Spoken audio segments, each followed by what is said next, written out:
It does reduce inflation. 40% of inflation is fueled by fossil fuels.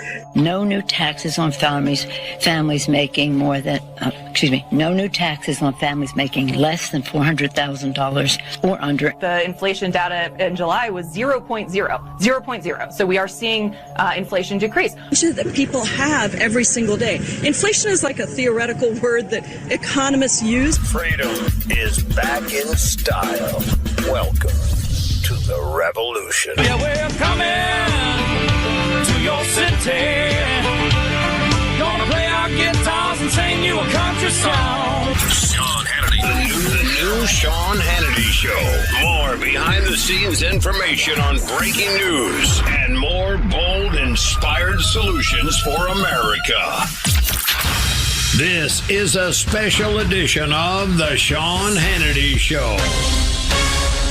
America trapped behind enemy lines. Day number 369. All right, day 369. It actually was 1 year ago today, August 18, 2021, 3 days after the Taliban seized the capital of Kabul and forced the U.S. embassy to evacuate. Biden telling Georgi Stephanopoulos the U.S. military would stay in Afghanistan until all Americans and Afghan allies were evacuated. Are you committed to making sure that the troops stay until every American who wants to be out is out? Yes. So Americans should understand that troops might have to be there beyond August 31st. No, Americans should understand that we're going to try to get it done before August 31st. But if we don't, the troops will stay. If we don't, we'll determine at the time who's left. And if there are American forces, if there's American citizens left, we're going to stay till we get them all out. Oh, are you committed to making sure that the troops stay until every American who wants to be out is out? Yes, Biden responds. The commitment holds to get everyone out. In fact, we can get everyone out. That should come out. Yeah, well, guess what happened? A congressional investigation has come out about this. And it turns out, according to this investigation by House and Republicans, more than 1,000 Americans were abandoned by Joe in Afghanistan. And we know because since that time, Joe Biden's handpicked ambassador to Afghanistan decided to take a 2-month vacation just as Taliban forces began to conquer the country. Anyway, in a 2-page summary, Congressman Michael McCall's 115-page report, Republicans on the panel noted the White House repeatedly said about 100 Americans were left behind after the last U.S. troops departed Kabul on August 31st, 2021.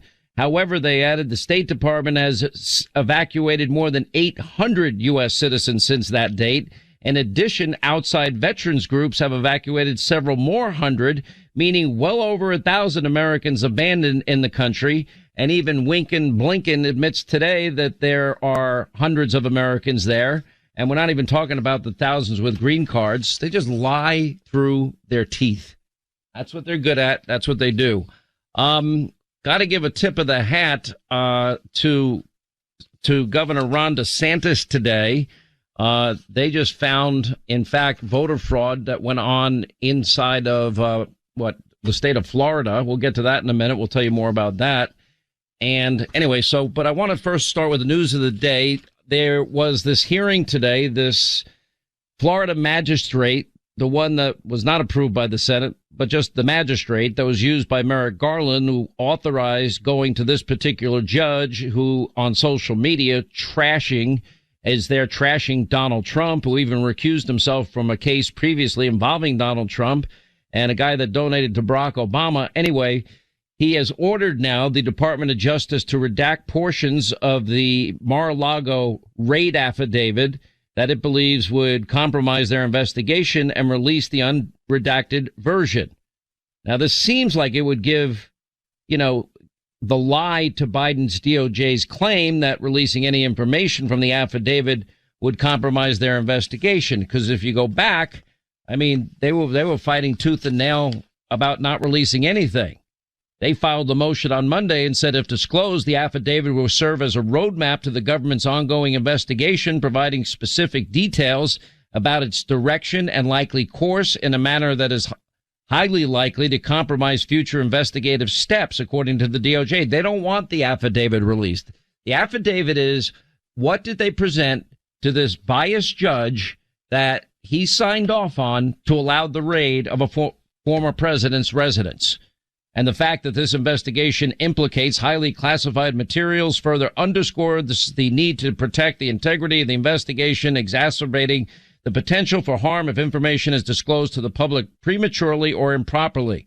The DOJ filing goes on to say the investigation pertains to national security, and releasing the affidavit could interfere with their efforts to secure cooperation of interviewed witnesses.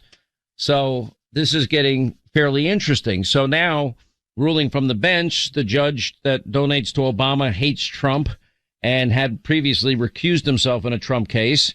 He actually said there are portions of the affidavit that could presumptively be unsealed. Whether those portions would be meaningful for the public or the media, he added, was not for him to decide. So his decision struck a middle ground, if you will, between the Justice Department, which wanted to keep the entire affidavit under wraps, and their investigation into President Trump's handling of classified documents to continue, and news organizations that requested it be released. So he's between a rock and a hard place. So what he really came up with is a way that, okay, you guys take out what you want to take out and then release the rest to the American people. That's not how it should be done, because the Department of Justice is going to think almost everything in the affidavit is worthy of redaction, so they're not going to give us anything out of this.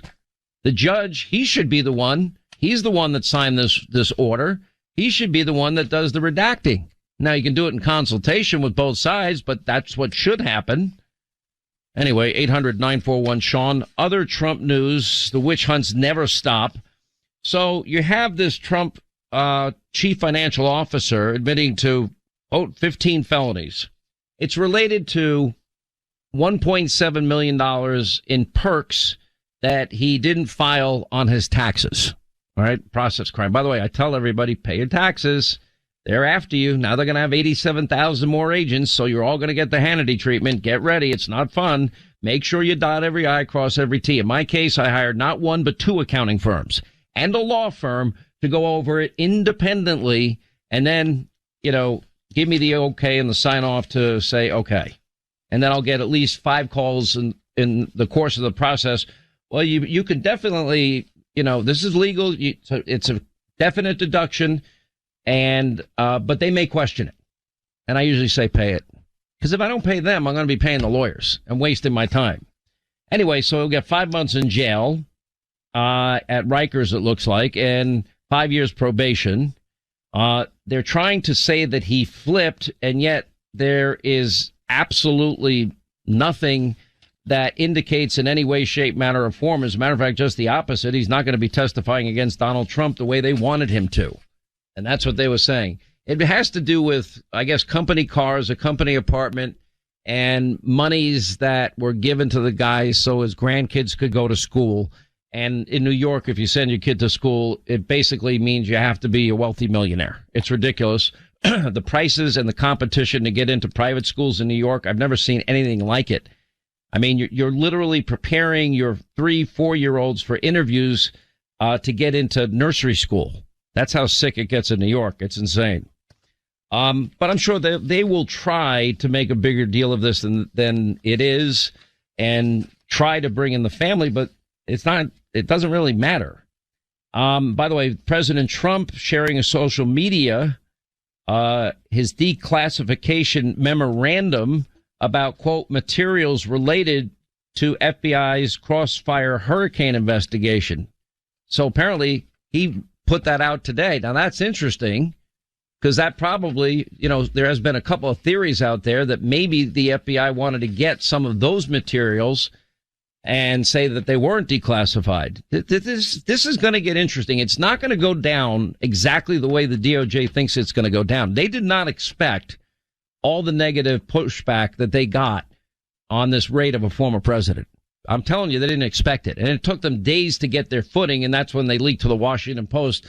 It might have to do with nuclear something nuclear, to scare everybody, to create some form of justification for a raid of a former president's home, which had never happened before.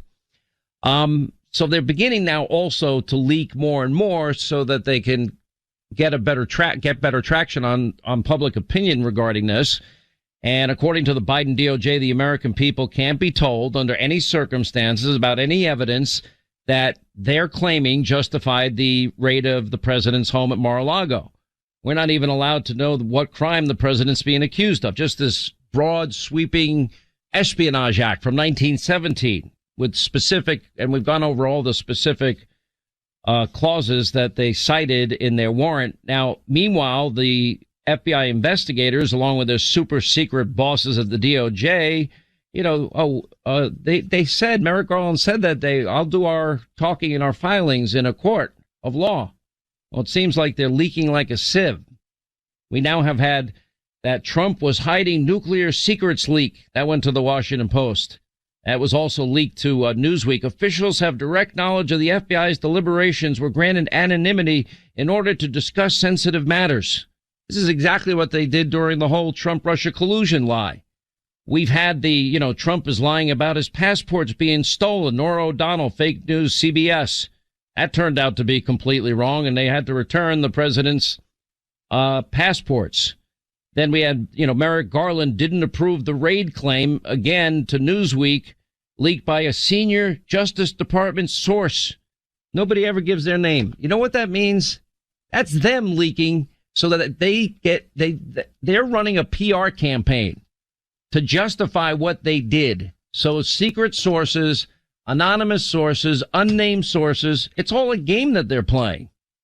NBC News say more than a week after they searched the president's Florida residence, FBI agents are still sifting through the seized documents. 2 law enforcement officials briefed on the matter told NBC News. I thought Merrick Garland was going to do all his talking in court. The FBI's filter team, a group of agents independent of the overall investigation, is tasked with separating out documents that are covered by attorney-client privilege and material deemed not relevant to the probe.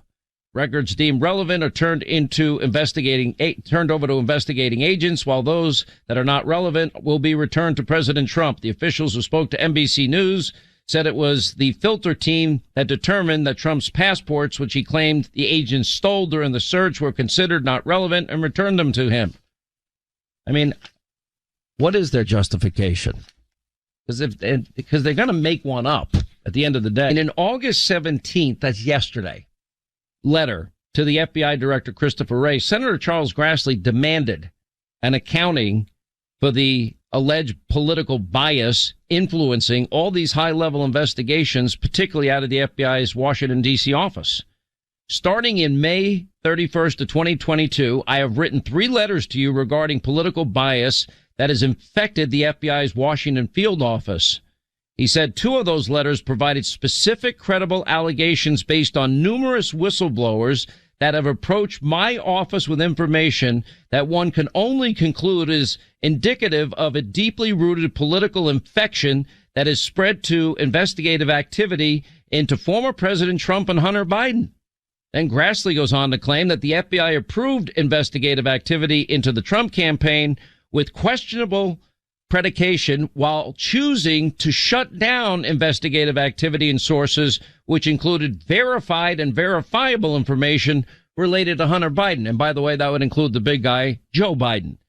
In a July 18th letter to Wray, the Attorney General Merrick Garland, Grassley said FBI whistleblowers allege a pattern of political bias from high-ranking officials, including the assistant special agents in charge, and he names the person. According to Grassley, the whistleblowers say the DOJ and FBI employees must follow strict, substantial, factual predication guidelines in order to open an investigation, and that, in fact, they did not follow these guidelines. Grassley said the whistleblower had indicated that this guy, along with others who serve in the election crimes branch of the DOJ Public Integrity Section, were at the center of an ongoing investigation into Trump's campaign, and Grassley wrote that he has previously investigated them for misconduct. And Grassley is seeking a comprehensive organizational breakdown of the Washington field office to see how it is staffed, who's responsible for the units. That's the real interesting question. Because we already know the FBI has been weaponized and politicized by the upper echelon. You know, using Hillary's dirty dossier, lying to FISA courts, the stuff that everyone got away with. We won't let that happen. We're going to stop him, a presidential candidate. We have an insurance policy. Sound familiar?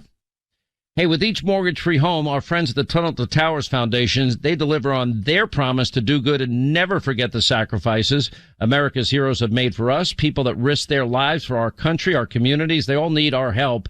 Now, that's Gold Star and fallen first responder families with young kids, our nation's most catastrophically injured first responders and vets, and even our homeless service members.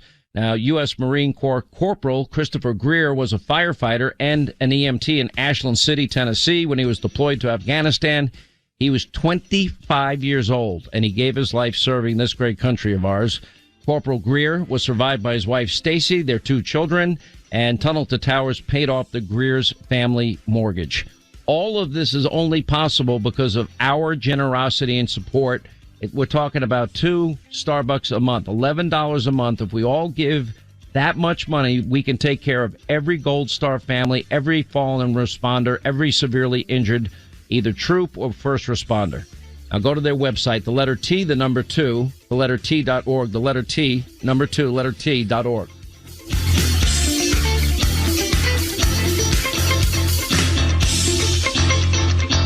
$675 stations all across America, and we can't thank you enough for being here every day to make that possible.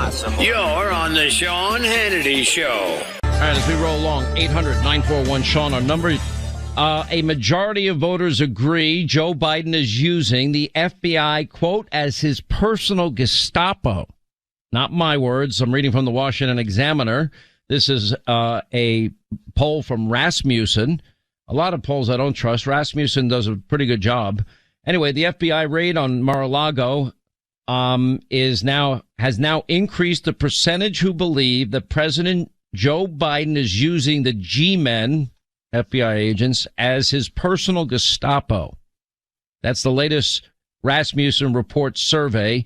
53% of likely voters agreed, quote, there is a group of politicized thugs at the top of the FBI that are using the FBI as Joe's personal Gestapo.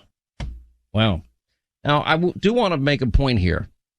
There are so many good people in law enforcement. Don't become like the left. If there's one bad apple cop, you don't, defund and dismantle police departments. We know how that ends badly. It's the same with the FBI. Find the bad apples, those that abuse power, and maybe this time hold them accountable because they didn't do it with the Russia collusion conspiracy theory hoax.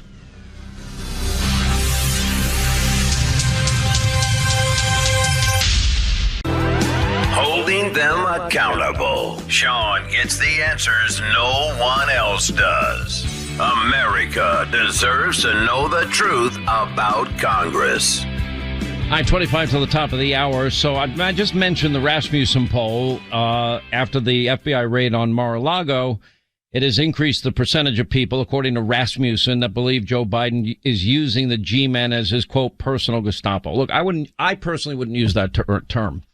However, and there's a lot of nuance to this, and you've got to pay attention.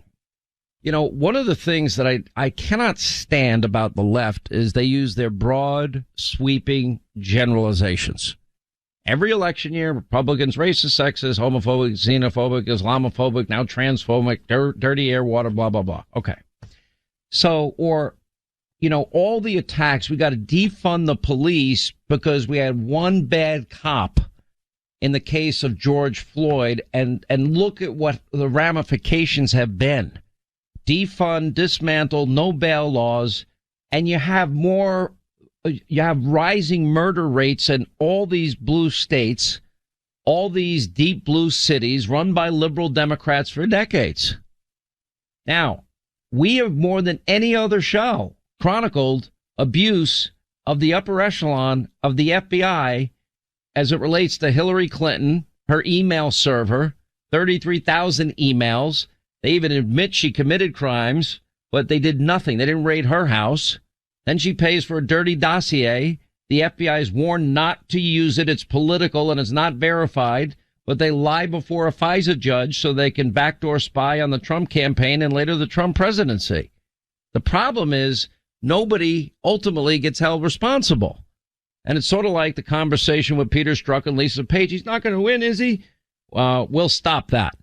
It's not the role of a high-ranking FBI official to stop the American people from voting for the candidate of their choice, and then say we've got. That's why we like your plan that you laid out in Andy's office, but it's like you need an insurance policy in the rare case that you might die at the age of 40. An insurance policy. So the FBI decides this guy, we don't like him. We're not going to let him be president. These top people at the FBI. And the problem is we haven't held them accountable. And this is what the American people see. Now we know that the FBI has had Hunter Biden's laptop, and we know the contents of that laptop, a lot of the contents, and we know that there's evidence, prima facie evidence of multiple crimes committed on that laptop. We also know that laptop implicates the president of the United States, Joe Biden himself. And people see, so they'll raid Mar-a-Lago, and Hunter Biden, Joe Biden, Hillary Clinton, every top Democrat, every FBI agent that lied to FISA courts, and didn't take the admonition of even people within their own ranks not to use the information, then they got they escape by. If any of you lie to a FISA court, I promise you, if you lie to a judge, you're going to jail. That's what happens. But not if you're a Democrat. So Americans, with a sense of fairness, now with all this new information about Senator Grassley and the letters to Christopher Wray and the letters to Merrick Garland demanding accountability for political bias influencing high-level investigations, especially out of the FBI's Washington, D.C. office, why would we expect? Somehow we think that the FBI was not held accountable after they got away with everything with Operation Crossfire Hurricane, that they changed? They didn't change. And now all these leaks from the White House. President Trump sharing on social media on his platform the declassification memorandum of materials related to the FBI's Crossfire Hurricane investigation. Did they fear that maybe Donald Trump had those documents at Mar-a-Lago? Could that have been an ulterior motive to get in there and get them? It is ABC's now reporting that weeks after the raid that you have people vowing to publish damaging documents about the FBI's Russiagate investigation stored at the National Archives. I don't know whether they have them. I don't know whether, in fact, they've been given access to it. I have no idea. But it would be interesting, this whole battle of a president has pretty broad powers in terms of declassification. And I'm not getting any straight answer in terms of the actual process that needs to be used. It seems like the president has the authority to declassify anything that he wants. Anyway, the DOJ claims they can't reveal details from the Mar-a-Lago affidavit because it would compromise the investigation's whistleblowers. Meanwhile, we know plenty about the claims from 14 Grassley and Ron Johnson FBI whistleblowers.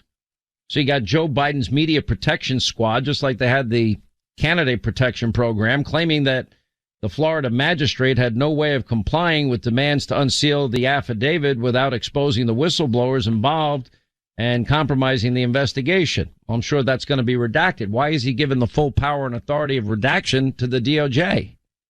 Why don't Trump attorneys get a say in that as well?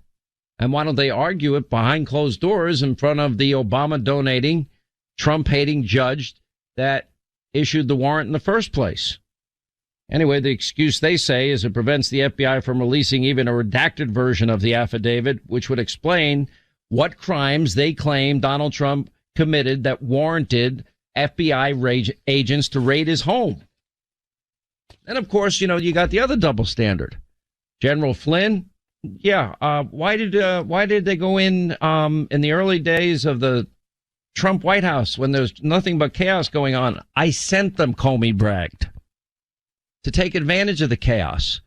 And they went there under false pretenses. And then you have the raid at Roger Stone's house. And then you have the raid at Paul Manafort's house. Paul Manafort's book, I'm telling you, it's great. It just came out Tuesday. We had him on the program. It's called Political Prisoner. Persecuted, prosecuted, but still speaking out. That's him. But never silenced. Anyway, so we're going to watch very closely what happens with all of this. The FBI unit leading the Mar-a-Lago probe earlier ran discredited Trump-Russia investigation, according to another report out today, Real Clear Investigations. At the FBI division overseeing the investigation of Trump's handling of classified material at Mar-a-Lago is also the focus of John Durham's investigations of the Bureau's alleged abuses of power and corruption and political bias during the Russiagate probe. The FBI's 9-hour, 30-agent raid of the former president's estate is part of counterintelligence, a case run out of Washington, not out of Miami. Interestingly enough, we have an FBI bureau in Miami. Why didn't they do it there? Why didn't they run it out of that office, the Miami field office?